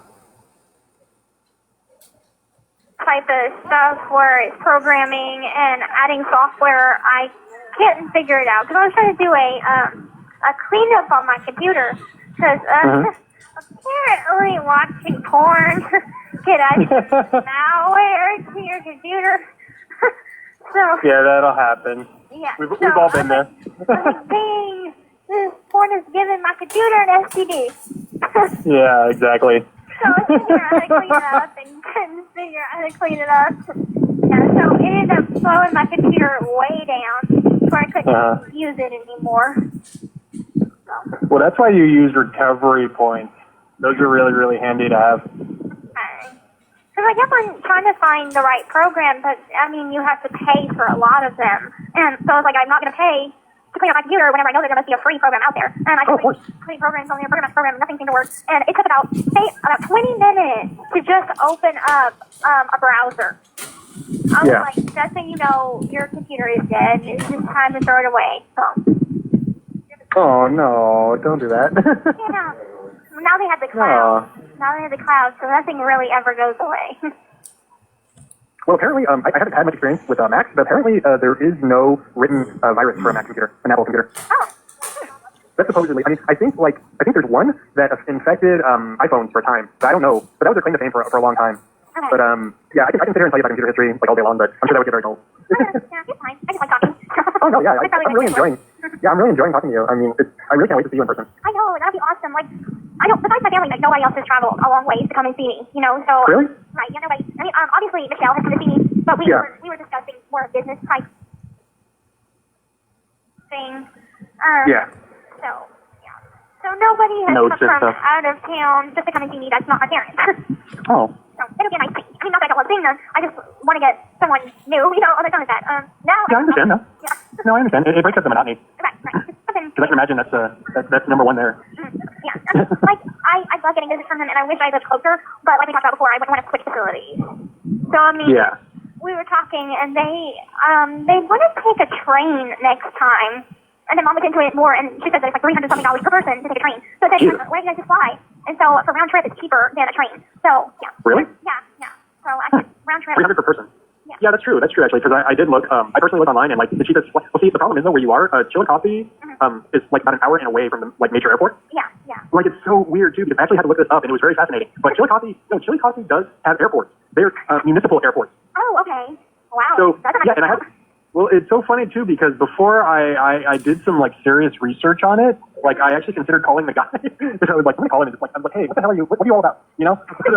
But it was so funny because I was like, oh, okay, they only do domestic flights. So basically, like, it's hobbyists and like you know, city officials and shit. And I was like, hey, it's so weird. Yeah. Kind of random. You know, there's nothing but prison, a couple houses, and maybe like a Waffle House or something like that here. Oh no, there's a nail salon.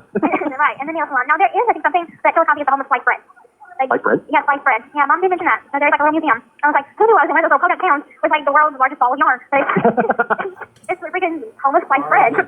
Hey. Yeah. Well, yeah, they have a, what was it? It was so funny too because like the closest hotel is about like 30 minutes away from you. What? Oh my god. Well, it's so interesting because like Chillicothe like essentially is a main street. It was like, I mean, it's like any other city, but it's so much smaller. Mm-hmm. He was just a sweetheart to me. And that was in 2004, right when Return of the King came out. So Yeah. he was sport again, you know, and travel and stuff. But Okay, basically they're just talking about TV shows and stuff, y'all. I'm gonna go ahead and hop off of here. I've been on here for a little bit, and y'all have a good night.